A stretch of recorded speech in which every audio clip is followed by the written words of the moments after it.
Assalamualaikum warahmatullahi wabarakatuh, kawan-kawan TVRI Sumatera Selatan. Apa kabar? Ini kita sudah hari ke berapa Pak Andi puasa? Ke-25. Ke-25. Kebetulan sama sekarang Masehi dan Hijriah. Jadi mudah ngitungnya. Iya benar. Mudah-mudahan ya kita sampai ke hari raya Amin. kemenangan, insya Allah tanggal berapa? Tanggal 31. Tanggal 31 Maret ya. Oke. Teman-teman sekalian, dalam suasana bulan suci kita mau membahas tentang, wah ini seru nih, tentang hajat hidup orang banyak ya Pak Andi, boleh dibilang ya. Iya. Tapi saya kenalin dulu, Pak Andi tentu teman-teman sudah tahu beliau adalah Direktur Utama Perumda. Perumda, sekarang udah benar Perumda ya. Udah berubah. Ya, Perumda Tirtamusi Palembang. Benar. Pak Andi Wijaya Adani. Apa kabar Pak? Alhamdulillah sehat. Alhamdulillah sehat. Selamat pagi Bu Eni, selamat pagi para pemirsa TVRI sekalian. Oke, Pak Andi, kalau kita bicara tentang ini, temanya menarik nih. Jadi tantangan Perumda Tirtamusi untuk mengelola air limbah. Air limbah ini suatu hal yang belum banyak diketahui orang Pak Andi ya. Benar. Jadi kami sebenarnya lebih ke air limbah macam-macam. Tetapi yang kita kelola ini air limbah domestik. Domestik berarti air limbah dari rumah tangga. Yang biasa disebut orang grey water. Adalah air cucian, air dari toilet, air dari dapur, di luar air yang dari cucuran air hujan. Oke. Jadi itu yang kita kelola. Oke, jadi air limbah domestik ya. Domestik ya. Nah, seberapa penting sih backgroundnya kenapa nih Pak Andi? Karena kita orang Palembang belum banyak tersosialisasi oleh Ya, itu. Benar. Jadi perlu kita ketahui 95% masyarakat Kota Palembang ini sudah memakai sepsi tank. Iya, itu angka yang bagus sebenarnya bagus, ya. Oke. Tetapi 85% dari 95 tadi itu tidak pernah melakukan penyedotan sepsi tanknya. Di rumah saya kayaknya juga belum deh. Tapi aman-aman aja Pak Andi. Aman-aman ya. Kelihatannya ya Pak Andi ya. Karena air dari tinja kita itu dia terinfiltrasi masuk ke tanah. Dia akan masuk ke dalam aliran air. Apalagi waktu banjir. Nah, ini kemana-mana itu kan. Nah, ini yang, dan hasil survei dari Lembaga Kesehatan Dunia WHO itu 75% air di Indonesia ini tercemar E. coli. 75% tercemar E. coli. Iya. Di Palembangnya sendiri berapa? Nah, di Palembang karena sebagian besar masyarakat kita menggunakan air air dari Perumda Tirtamusi, dan kita standarnya tidak ada, harus 0 E. coli, tidak ada.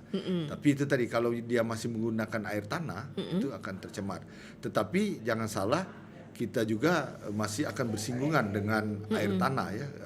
Dia lewat debu, lewat apa, itu juga akan menjadi tercemar.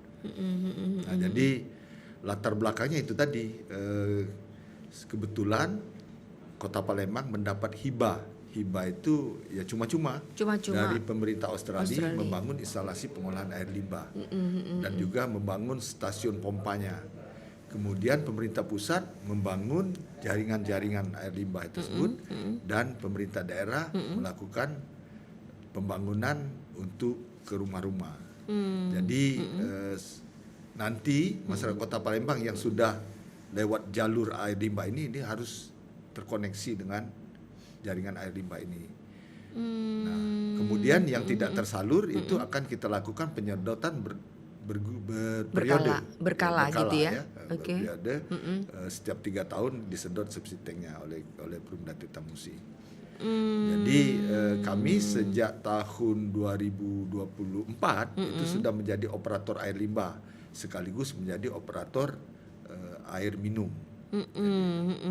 Jadi kami selalu menggunakan kata-kata air minum, bukan air bersih. Karena di instalasi kami air itu harus memenuhi syarat untuk langsung diminum. Oke. Oh, jadi dengan adanya hibah dari pemerintah Australia, tentu saja juga ada dukungan dari pemerintah pusat, Pemkot dan segala macam gitu ya. Provinsi juga.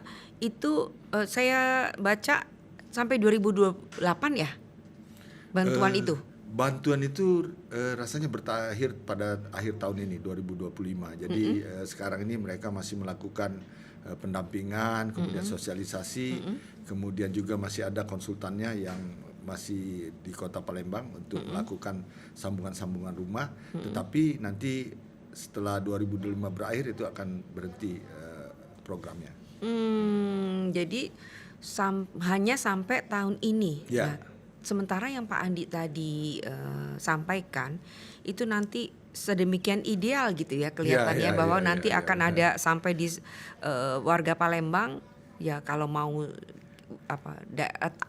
airnya sehat gitu ya kalau dibilang, dan lingkungannya itu sehat. Lingkungannya sehat kok airnya sehat. Lingkungannya sehat itu maka semua harus memenuhi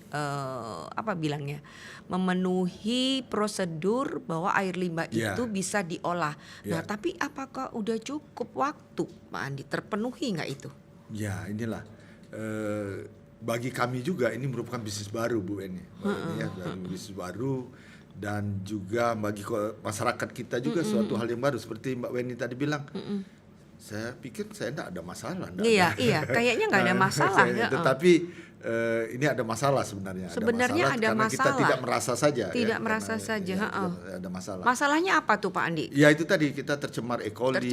Kemudian dia akan bau kan. Kalau nanti sudah kita kelola itu enggak lagi. Jadi kalau Bu Eni ada waktu kita jalan-jalan ke IPAL kami, Ibu akan lihat bagaimana bersihnya air yang sudah keluar dari proses itu. Dia sama dengan air yang kita produksi itu sama. Cuman kita tidak membiarkan E. coli-nya tidak nol. Jadi karena memang syaratnya seperti itu, jadi kita tidak membuat bakteri itu nol. Kalau di air minum harus nol. Itu saja bedanya. Oke, tapi kalau air limbah sudah diolah, bakterinya E. coli-nya tetap harus ada. Harus ada, tapi dalam jumlah yang sangat sedikit. Jadi standar. Jadi sampai tahun 2025 Pak Andi menargetkan berapa tuh yang sudah bisa terpenuhi untuk sebenarnya kapasitas untuk IPAL itu ada 22.000 sambungan rumah, Bu. 22.000 sambungan rumah. 22.000 sambungan rumah. Sementara kita sekarang baru 400 sambungan rumah. Tapi nanti juga akan ada yang dia kan ada dua jenis pelanggan tadi seperti saya bilang. Ada yang namanya on-site customer. On-site customer itu adalah pelanggan-pelanggan yang tidak melewati jalur perpipaan. Jadi harus kita sedot dari subsidi tanknya pakai truk tinja kita. Kemudian ada yang off-site customer. Yang off-site ini adalah yang tersambung dengan pipa-pipa. Nah, tadi tunggu sebentar. Yang dikerjakan oleh Perumda Tirtamusi itu yang dua-duanya. Oh, dua-duanya. Oke. Jadi yang off-site dan on-site customer itu dua-duanya kita kelola. Jadi kita harus ngelola dua-duanya. Itu tadi kalau kita hanya dia lewat jaringan saja, yang subsidi tank tadi kalau dia masuk ke tanah juga akan mencemari sebenarnya. Jadi makanya itu harus kita dua-duanya kita lakukan. Nah, sekarang baru 400. Tahun ini target kami 1.000. Tahun ini target 1.000 pelanggan. Itu masih banyak banget angkanya yang harus dicapai. Iya. Sebenarnya minimum flow supaya IPAL kami itu bisa bekerja itu kita harus punya 2.000 sambungan rumah. Sekarang masih di bawah minimum flow. Bagaimana dia bisa kerja? Kami oplos sama sekarang zaman ngoplos kan. Kami oplos dengan Sungai Sekana.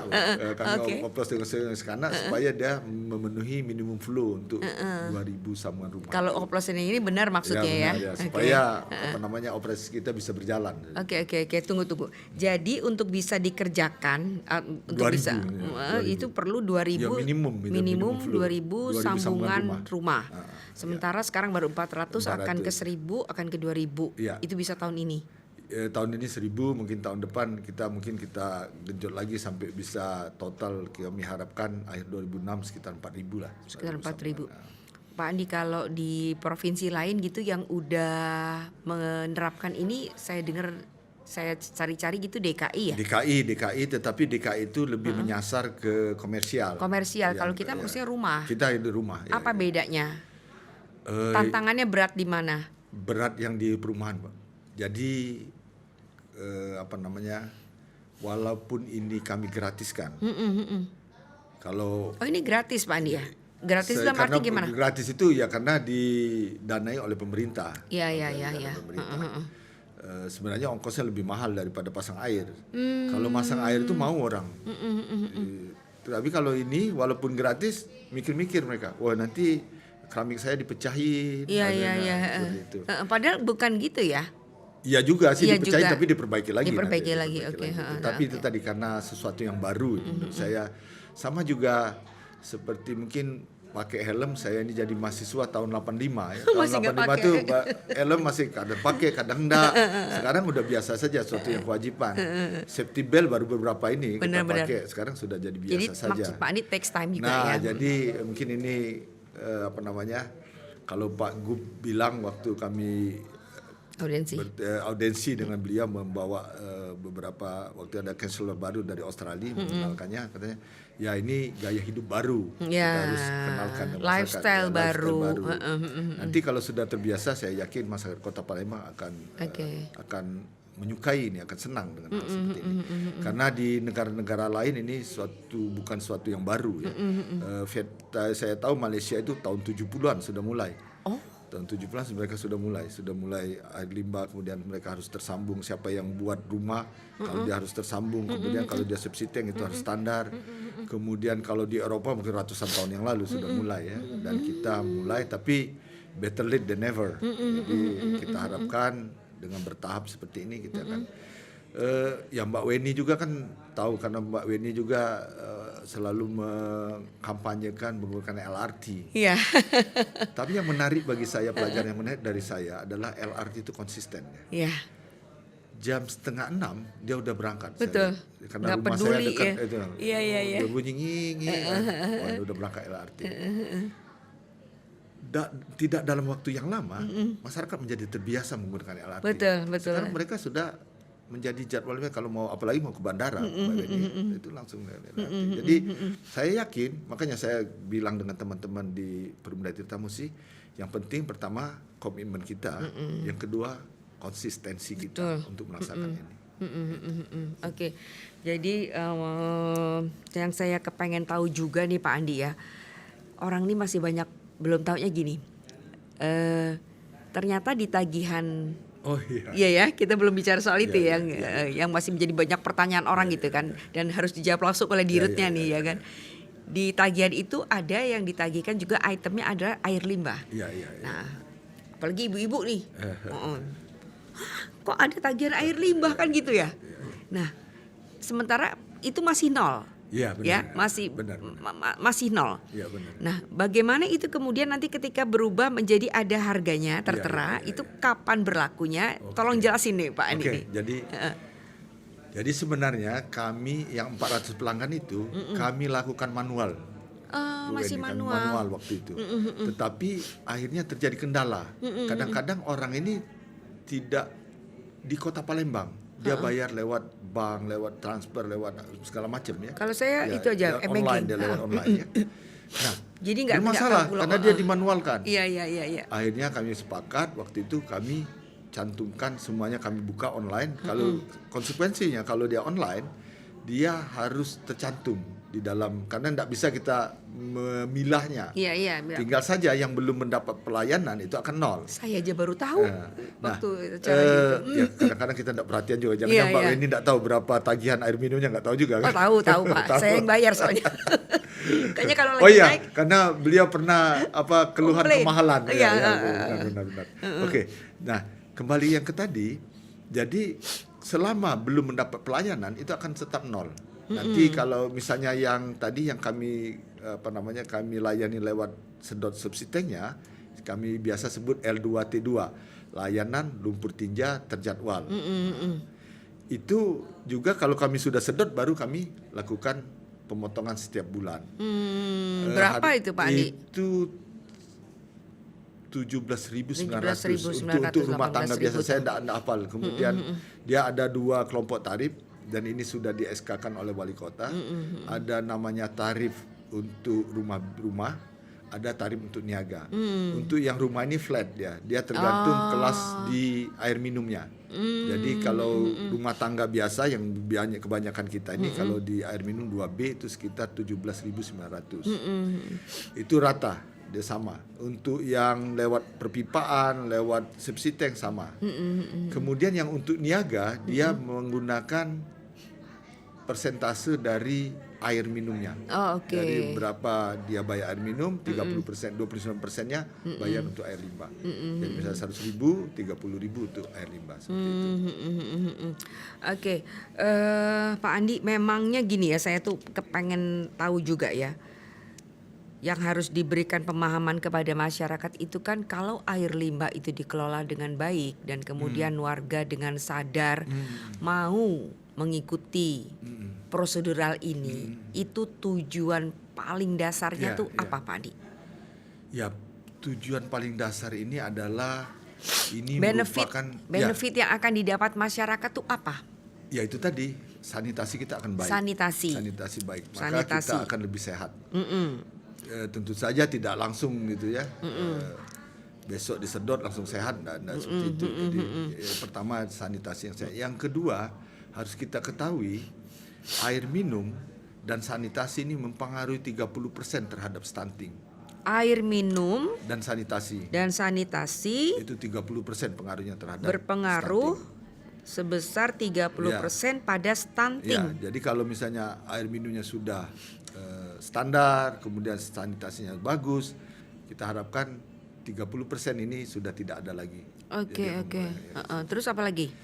Yang kedua itu tadi. Ketiga lebih indah ya, lebih ini. Kemudian lagi yang terakhir ini merupakan sebenarnya tanggung jawab kita bersama. Jadi ada yang namanya tanggung jawab dari pemerintah itu untuk pelayanan minimal.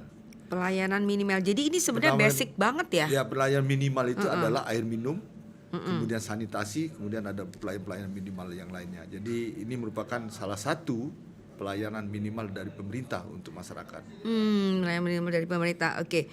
Nah, sekarang ini yang menarik itu yang kedua menurut saya. Bahwa air minum dan sanitasi itu berpengaruh 30% pada stunting. Sementara dari 400 taruhlah atau dari 2000 target yang mudah-mudahan bisa tahun depan, itu angka yang apa ya? Masih kecil sekali ya. Angka yang dimana lingkungannya itu memungkinkan untuk stunting gitu kan ya? Ada juga, jadi sebenarnya random dia. Random karena pipa kita itu kan tidak bisa milih-milih, pokoknya dia lewat jalur itu. Jadi pump stationnya itu ada di Montpera, Bu. Di Montpera di sana. Kemudian Jalan Merdeka, Jalan 16 segala macam itu lewat situ. Dilewati ya, termasuk daerah PIM itu dilewati. Jadi mereka menjadi langganan semua. Penjara wanita itu daerah-daerah itu. Itu dengan gaya gravitasi dikumpulkan di pump station itu. Itu dalamnya 12 meter. 12 meter. Kemudian itu disedot, dikirim ke Sungai Selayur di sebelah Pusri. Nah, di sana kita olah. Jadi pengolahan di Sungai Selayur ya. Kemudian setelah diolah kita keluarkan lagi ke Sungai Musi. Setelah diolah di situ baru dikeluarkan ke Sungai Musi. Termasuk juga yang dari subsidi tank kita bawa ke sana, kita olah. Mungkin waktu itu ada viral yang tangki tinja membuang di sembarang tempat di mana ya. Nah, itu tidak akan terjadi lagi ke depan. Tidak akan terjadi lagi, dan itu yang melakukan pasti bukan Perumda ya. Jadi kalau pelanggan kita jamin air limbah itu masuk ke pengolahan kita. Karena kita ada metode, kita bisa melacak truk tinja itu, bisa kita pakai GPS, bisa kita pakai GPS, buangnya di mana segala macam bisa dilacak oleh GPS itu gitu ya. Jadi kalau iya maka dia menyalahi prosedur gitu kan ya. Oke. Pak Andi, pertumbuhan penduduk di Palembang ini kan 1,4% per tahun. Sementara industri komersialnya itu kan bertambahnya juga luar biasa gitu ya. Dan itu tentu saja meningkatkan volume air limbah. Ini saya baca KPA nih supaya juga bisa diberikan pemahaman gitu lah kepada masyarakat. Nah, kemudian bagaimana hal ini Pak Andi bisa memperburuk kondisi lingkungan kita kalau ya, tidak benar. Ya, kalau tidak kita tangani dengan benar ya. Orang semakin banyak, jadi tekanan terhadap lingkungan semakin tinggi. Tetapi kami hanya konsentrasi ke limbah domestik. Kenapa? Karena limbah domestik, karena yang industri ini harus ada treatment khusus dia. Dan bisa. Itu wilayahnya Perumda bukan? Bukan, itu biasanya industri masing-masing. Dia harus melakukan pengolahan terhadap limbah dia. Kemudian rumah sakit itu tidak bisa juga dikelola seperti limbah domestik. Dia harus ada special treatment, ada pengolahan khusus. Itu biasanya di rumah sakit masing-masing melakukan. Itu yang menangani siapa ya? Biasanya rumah sakit masing-masing atau itu biasanya DLHK yang melakukan pengawasan terhadap limbah-limbah yang rumah sakit, limbah-limbah industri. Kalau kita hanya domestik. Saja. Tapi justru karena domestik tantangannya lebih besar ya Pak Andi ya. Karena kesulitannya apa aja tuh Pak Andi? Kesulitannya itu karena ini hal yang baru, jadi kami lihat willingness to connect masih rendah, willingness to pay juga masih rendah. Kami nggak ada masalah sih. Mbak Weni juga bilang, saya nggak ada masalah. Kayaknya nggak ada masalah. Iya. Kenapa saya harus bayar seperti itu? Willingness to pay, willingness to connect itu karena ada di peraturan dasar bahwa setiap orang itu harus mengeluarkan biaya untuk karena kita melakukan pencemaran lingkungan. Semua orang. Jadi kita ini pasti mengeluarkan sesuatu di alam ini yang harus ada biaya. Itu yang Menurut Pak Andi, kenapa kalau di Eropa udah dari ratusan tahun yang lalu, Malaysia aja udah dari tahun 70-an, terus apa yang nggak bener di Indonesia itu ini? Dulu, karena kita mungkin karena luas ya. Di Eropa dulu karena mungkin kalau kita lihat tahun abad ke-20 19 itu kan ada kejadian banyak penyakit di kolera segala macam gitu ya. Di London wabah ya, kemudian di Paris ya. Karena ya memang kumuh waktu itu. Sehingga ini dibuatlah bagaimana mengelola limbah domestik ini. Malaysia ya mungkin juga pengaruh persemakmuran dia jajahan dari Inggris. Yang kita itu tadi karena kita luas, yang itu tadi kita tidak merasa karena tanah kita luas tidak ada masalah ya. Tetapi kata Bu Eni tadi semakin banyak orang ini akan semakin bermasalah nanti ke depan. Jadi sebelum ini timbul masalah kita sudah lakukan preventif, langkah-langkah preventif.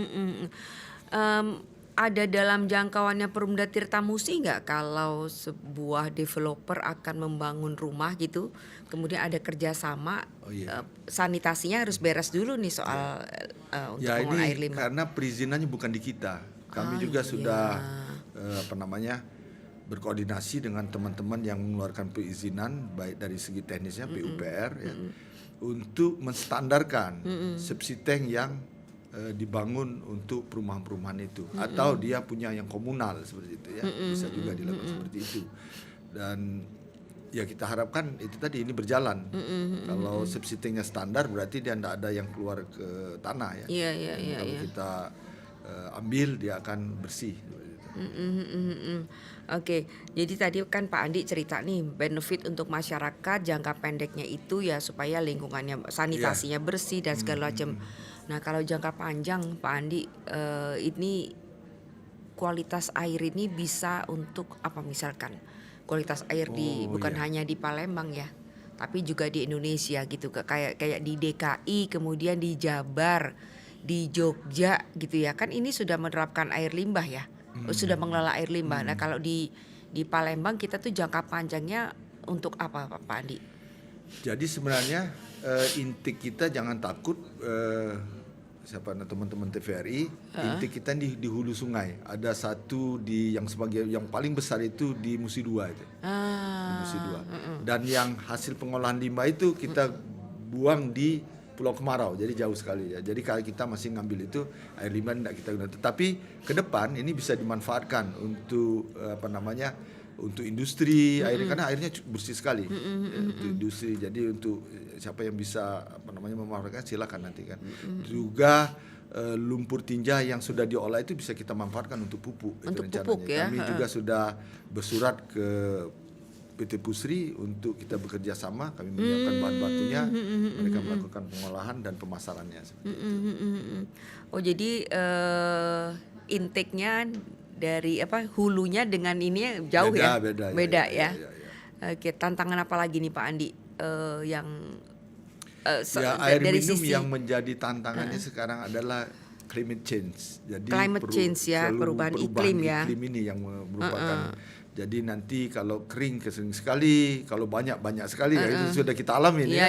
Sudah kita alami. Jadi ini yang merupakan kendala. Jadi kami pernah mengurangi produksi sampai 50% karena kekeruhannya tinggi sekali.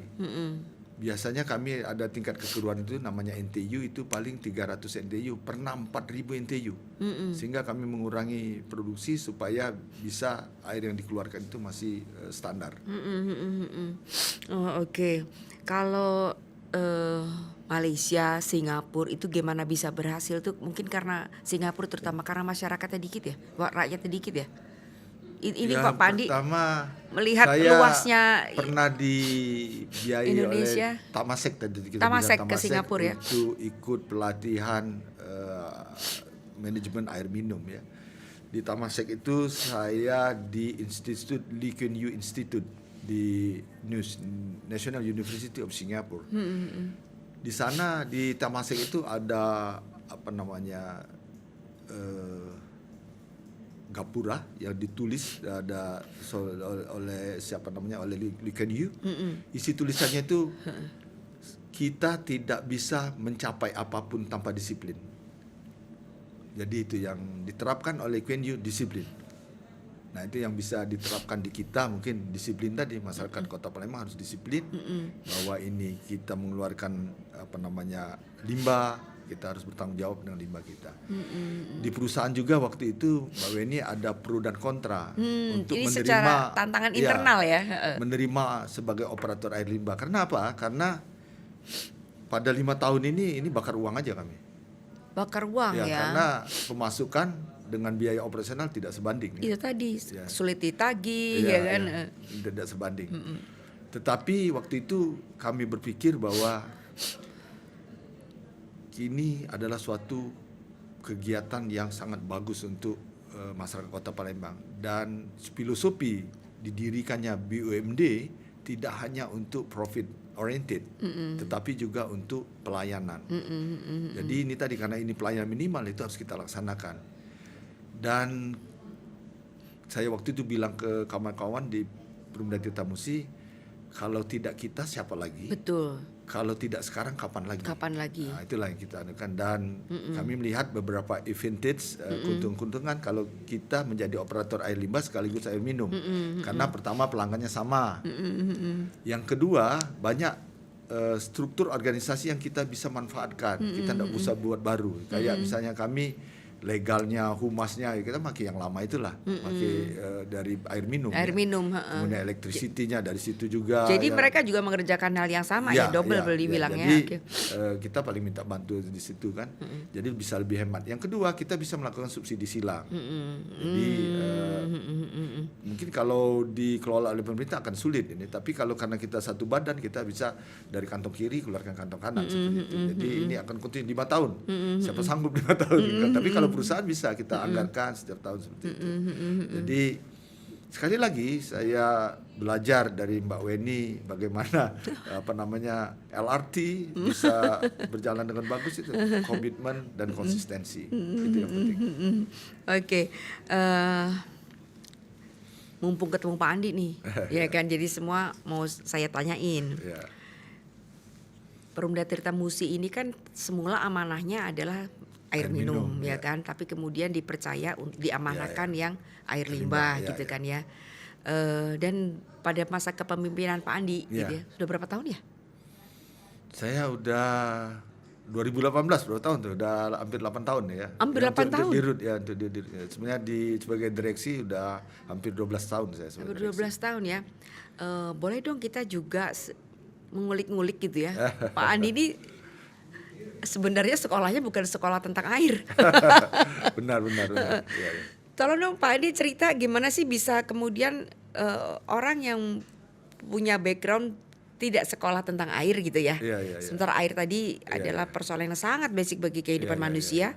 Tapi Anda tuh kalau menurut saya ya, dan masyarakat Palembang tentu menilai adalah orang yang sangat concern dan orang yang sangat berdedikasi mengurusi air di Palembang. Ceritain dong Pak Andi. Ya memang latar belakang saya jauh ya dari air. Saya orang genetika sebenarnya, background saya. Tetapi waktu itu ada peluang untuk menjadi salah satu direksi dan saya masuk ke sana. Tapi saya waktu itu melihat ini adalah manajerial.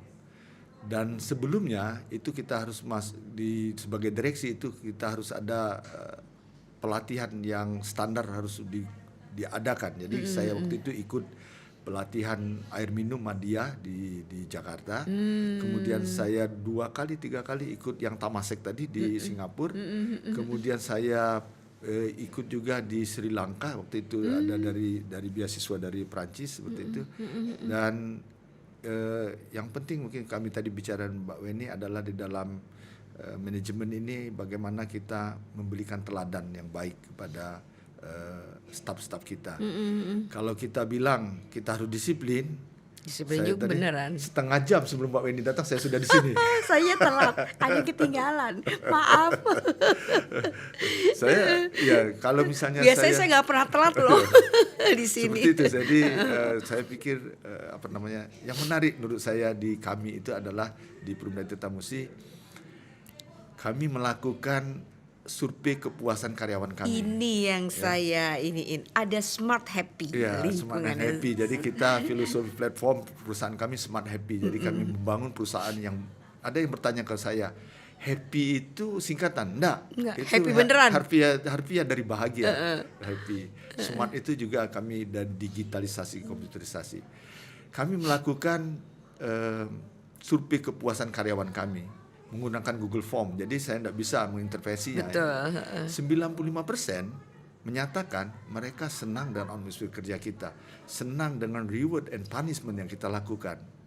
Dan itu tercermin bagaimana mereka melayani. Kami melakukan survei kepuasan pelanggan, 99% bilang sopan, disiplin, profesional, kemudian tidak berbelit-belit. Nah inilah bahwa kita bersimpulan orang yang bahagia itu dia melayani orang lain dengan lebih baik. Betul. Nah kebayangkan kalau orang yang nggak bahagia maka dia tentu ngeladeni pelanggannya jutek, jutek dan segala macam gitu. Oke Pak Andi, sedikit lagi nih kayaknya waktu kita. Pak Andi, yang paling ingin disampaikan kepada masyarakat tentang pengelolaan air limbah kaitannya dengan kesehatan masyarakat ini apa? Oke. Jadi ini tadi air limbah ini pengelolaan air limbah ini akan berpengaruh kepada sanitasi kita. Jadi sanitasi yang baik ini akan memperpanjang umur harapan hidup. Harapan hidup. Kemudian menarik juga ini. Untuk balita tadi kita stunting ya. Jadi memang ini untuk dari sisi sanitasi, keindahan, harmonisasi, dan ini pasti ada cost-nya, tidak bisa gratis. Betul. Dan ini kita minta partisipasi dari masyarakat, semua masyarakat Kota Palembang. Kita membangun bersama-sama Kota Palembang ini. Air minum sudah hampir selesai kita, mungkin 2026 nanti akan selesai semua, kita tersambung semua dan dengan kualitas yang baik, dengan harga yang murah. Nah sekarang kita mencoba untuk membangun sanitasi yang baik, yang bagus dengan jalan pengelolaan air limbah domestik kita. Dan saya yakin dan percaya seperti yang saya bilang dari Mbak Weni tadi, kalau kita komitmen, konsisten, kita akan menuju tujuan yang kita cita-citakan. Jadi teman-teman sekalian ya, perbincangan saya dengan Pak Andi ini semoga menginspirasi. Apalagi ini di hari baik, bulan baik ya kan. Dan ini persoalan air kan persoalan sangat mendasar ya. Sangat dibutuhkan. Saya kalau boleh milih gitu ya, mati lampu apa mati banyu? Mati lampu. Meskipun jangan juga sih dua-duanya gitu ya. Dan ini nih Pak Andi, saya juga kalau di tempat lain gitu ya, kalau listrik mati air langsung mati. Di kita kok enggak ya? Ya karena kami ini merupakan pelanggan khusus PLN kita ya. Kita pelanggan khusus, jadi listrik yang masuk ke instalasi kita itu biasanya ada backup. Jadi kalau salah satu terganggu, ada backup yang lain. Tapi kadang-kadang ada juga ya. Tapi sekarang sudah sangat jarang sekali. Iya, Jadi iya. ini saya harus berterima kasih nih kepada PLN yang sudah menyuplai listrik kami dengan konsisten. Gitu. Ya. Kalau dua-duanya bencana, Pak Andi. Ya, pernah terjadi blackout kan? Iya, pernah. Blackout ya. Kalau itu tidak terhindar lagi kalau blackout. Kalau blackout memang nggak terhindar lagi. Iya.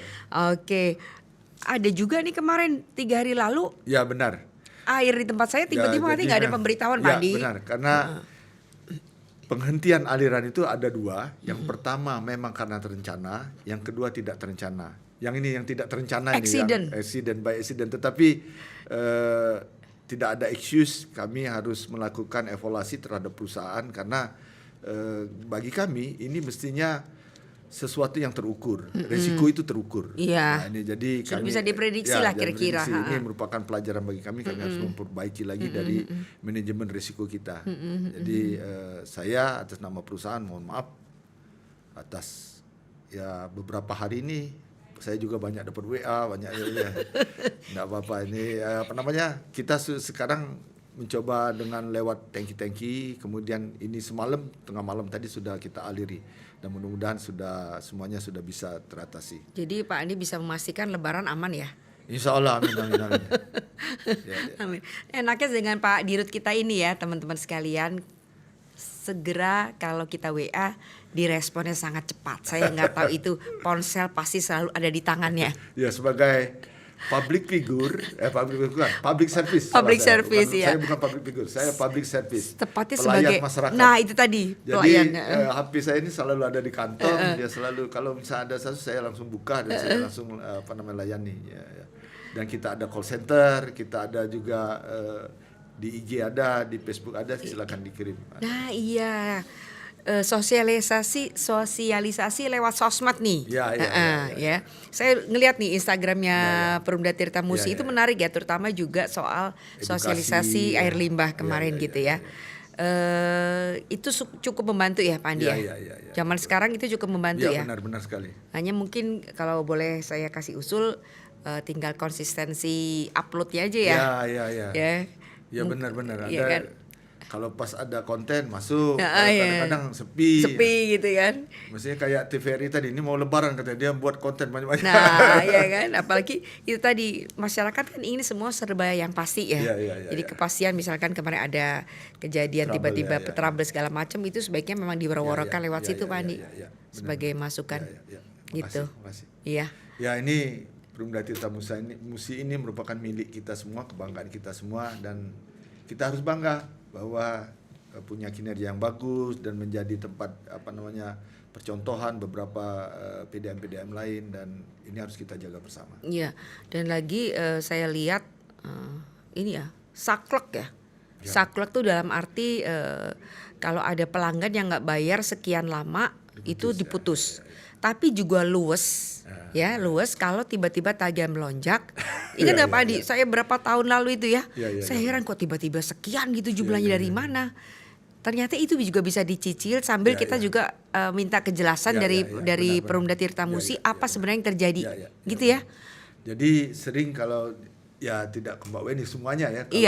Kebetulan kenal aja soalnya. Suatu kejanggalan kok ini naik ya, walaupun hanya berapa rupiah karena ini mubazir kalau dia saya 3 kali lipat waktu itu tiba-tiba. Itu pasti ada sesuatu yang mengakibatkan dia melonjak. Yang pertama, apakah meternya normal atau tidak. Yang kedua, kadang-kadang kita ini ada pengontrol untuk kalau treatment kita sudah penuh, itu biasanya ada pelampung. Kadang-kadang udah tidak bekerja lagi sehingga dia keluar saja, meluber keluar. Yang ketiga, memang ada bocor di instalasi di dalam rumah kita. Kalau ada kejanggalan seperti itu, silakan hubungi kami akan melakukan pengecekan dengan sangat senang hati. Karena itu tadi, sayang ini uang udah dibuat terus dibuang-buang itu. Iya. Tapi kan itu berlaku untuk semua, tadi Pak Andi juga sudah tegaskan. Nah, Pak Andi bisa memastikan bahwa call centernya memang bisa dihubungi ya. Benar, bisa dihubungi dan langsung direspon. 0711 355 222. Jadi 35, 5-nya 2, kemudian 2-nya 2 kali, 0711. Oke, cuma satu nomornya. Ya. Yang lain itu ada lewat IG, itu sangat mudah dihubungi. Nah, IG, jadi artinya adminnya nggak pernah tidur untuk menjawab itu ya. Iya. Oke Pak Andi, nggak terasa nih ya kita sudah terima kasih sekali. Sudah 1 jam apa belum ya, kira-kira udah lah ya. Karena ini lagi bulan puasa. Pertanyaan-pertanyaannya juga sudah lumayan banyak dan semoga ini bisa menjawab keingintahuan masyarakat Palembang tentang pengelolaan air limbah yang tentu sangat penting bagi lingkungan kita bersama dan juga tentu bagi kesehatan kita semua warga Palembang. Sampai ketemu lagi, maaf lahir batin, Pak Andi. Makasih banyak.